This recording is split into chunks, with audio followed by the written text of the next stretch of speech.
day in your life. Things are changing for the better.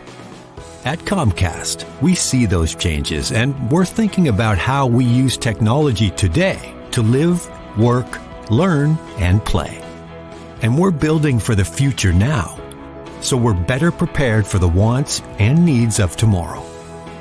That's why Comcast is rolling out multi-gig internet speeds to more than 50 million homes and businesses before the end of 2025, making our already industry-leading network even faster, smarter, greener, and more reliable. Over the decades, Comcast has been your partner, working hard to serve your community, and will continue to be your partner. We're expanding our gigabits so you can enjoy the tiny bits that matter most. Want your boss to put some real action behind the rhetoric when they talk about making your workplace more inclusive? Find out how to hold their feet to the fire and demand diversity on the Diversity Dude podcast. Hello there, and welcome to the Diversity Dude podcast. I'm your host, Lambert Fisher, marriage and family therapist, award-winning author, and national speaker on the topic of multicultural awareness and diversity. And for those of you who are interested in even more positive and encouraging tips and strategies beyond what I share in podcasts like this, then feel free to check out my award-winning book, Diversity in Clinical Practice, nationally recognized for the unique way in which it addresses the often difficult topic of multicultural awareness and diversity. Designed for more than just therapists, if you're a helping professional in any way, Diversity in Clinical Practice can help you meet the greatest variety of cultural needs possible for those whom you serve, and it's available in paper and audiobook versions for your convenience. And if you haven't heard it yet, I invite you to visit TED.com and check out my talk called What to Do When You Offend Someone, where I offer a positive and practical perspective on how to navigate unintentional offenses in daily life. To date, it has been viewed almost 500,000 times. Check it out for yourself. And if you're encouraged by it as well, share it with a friend. And whether it be through my one-on-one relationship building efforts as a therapist or my informing and empowering efforts as an author or speaker, know that my personal mission is to do my part to improve the world one strengthened relationship at a time.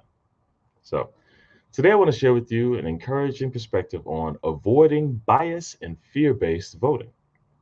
So as the presidential election of 2024 continues, the country, and in many ways the world, has been adjusting to the recent shakeup in the candidate landscape of those vying to be the president of the United States of America. Previously, the top two candidates were former presidents who had already occupied the role, with varying degrees of experience and effectiveness. Judged in the eye of the beholder, both men were doing their best to show how they were the best option to lead our country. Then, after what some would say was a shaky debate performance, and what others would say was merely the culmination of a less than confidence building period of time, current President Joe Biden made the difficult decision to drop out of the race, seeing that despite his belief that he was up to the monumental task, a significant percentage of this country may have had their doubts, but might take that doubt as motivation to vote for someone whom he felt was less qualified, but would be detrimental as well to this country's short and long-term well-being. Joe Biden then dropped out and immediately endorsed his vice president, Kamala Harris, recommending that she be the Democratic nominee and hopefully elected the next president of the United States. And that's when the entire tone of the election race changed. Sure, political elections have a history of being partially about policies and positions that guide the candidates and the positive impact they hope to have on the country, and more often about the negativity the candidates can offer, painting their opponents in a negative light. Now, while I'm a fan of positivity, encouragement, and unity whenever possible, there's a part of me that understands what they're trying to do. The general principle is this: in order to convince you that I'm the best person for the job, I need to both show you how I'm qualified and how things would be better if I occupy the role, as well as how my opponent is less qualified and how things would be worse if my opponent had the job. Now, when the conversation stays about comparing the quality of past leadership experiences, the effectiveness of past decisions made, and the merit of new ideas they have for the future, then even I say, bring on the debate. Because that kind of competition is about informing the public of the things that matter, hoping that they will matter to those who vote, and hopefully winning an election with the earning of the trust of those who did and even those who didn't vote for them. However, that's not what a large portion of what this presidential election has turned into. Sure, there is some of that. But when President Joe Biden stepped down and Kamala Harris rose to the spotlight, the language of many of those in the political spotlight as well as many of those in work and home environments around the country took on a different tone. More specifically, the tone shifted from two political opponents using a history of experiences against their opponent to influence others to warning people against voting for Kamala Harris by suggesting that she's not the best person for the job because of her race and her gender. If you haven't immersed yourself in the news these days, it would be easy for you to find clips of leaders and media personalities questioning whether a woman of color could really have the interest of the entire country front and center while leading the country. Interestingly, many of these same individuals deflect potential responses to questions that ask whether her opponent, Donald Trump, would have difficulty keeping everyone's needs in mind if he were elected president because he's white and male.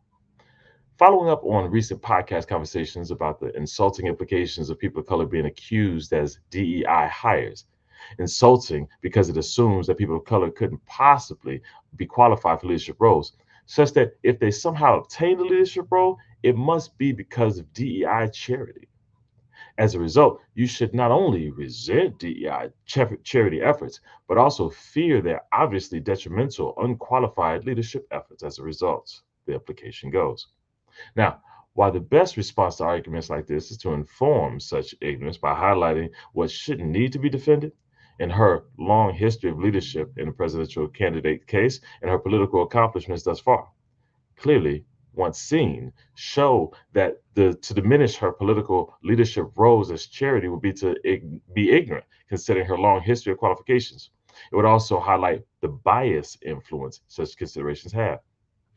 Someone challenged this very discrepancy by highlighting how Kamala Harris being portrayed as a DEI hire, despite her well earned qualifications, would effectively be calling Donald Trump a white privilege hire. And for those of you who haven't heard my demystifying, destigmatizing summary on white privilege, let me be clear. White privilege doesn't assume that everyone who is white has it easy, never has to work for a living, has the whole world handed to them. However, it does acknowledge that those who are white in this country have the privilege of not having to worry about the same things as people of color, in many but not all ways, or have to prove their value or worthiness in many but not all ways.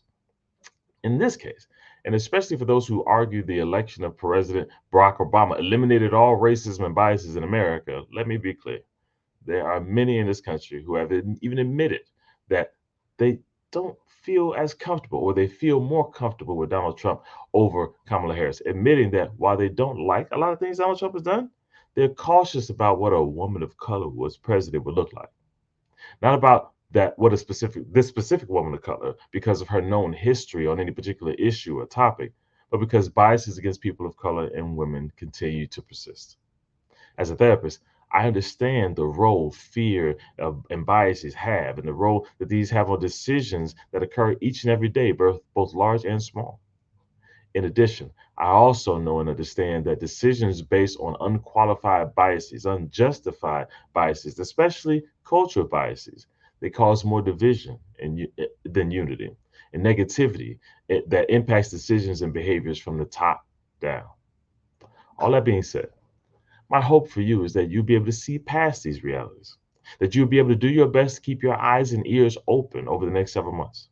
If you have a vested interest in how this country is led over the next few months, over the next few years and beyond, then make your vote count.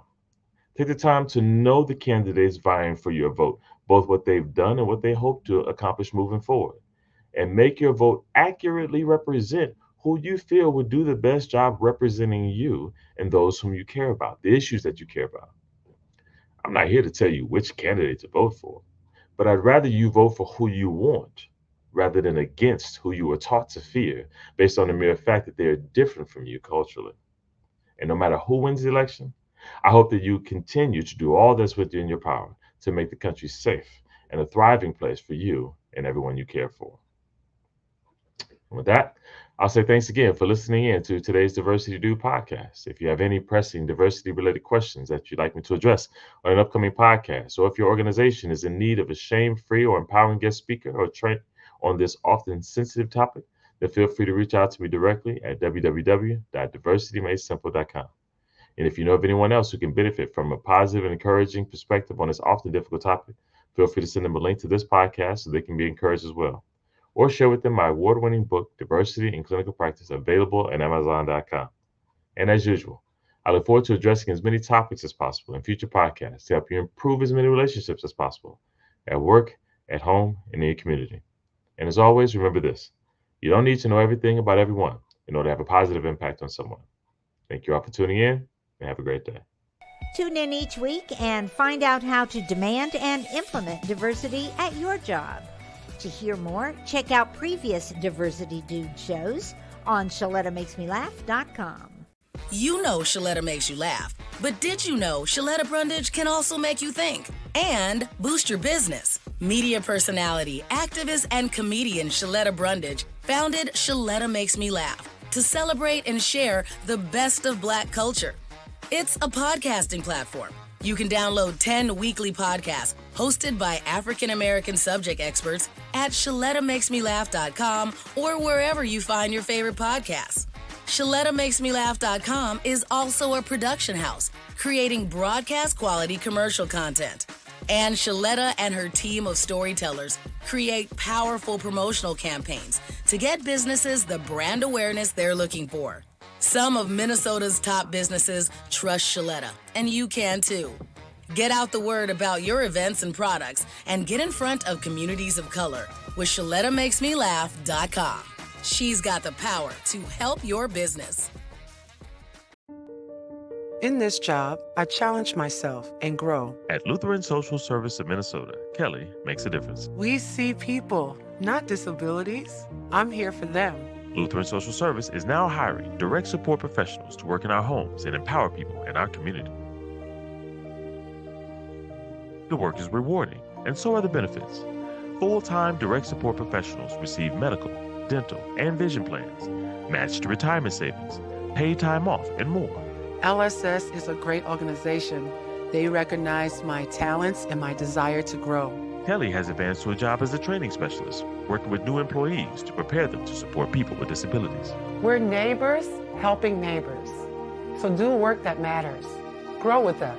Find your meaningful career at Lutheran Social Service, named the top workplace by employees.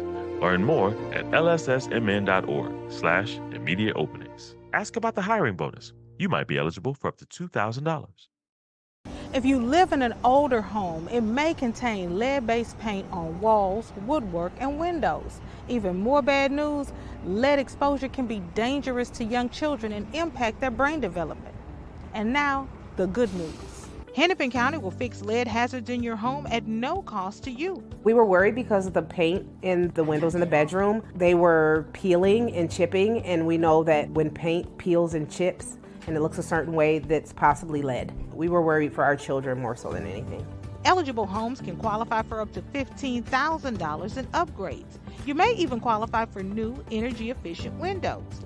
Don't worry, Hennepin County has a trusted list of pre-approved contractors. You won't even have to find companies with correct licenses or certifications. I've just done a test and it's positive. So we know that this is lead-based paint, and then we know it's a hazard because it's creating dust every time this window moves and opens. And if you look in here, that's just full of lead paint chips.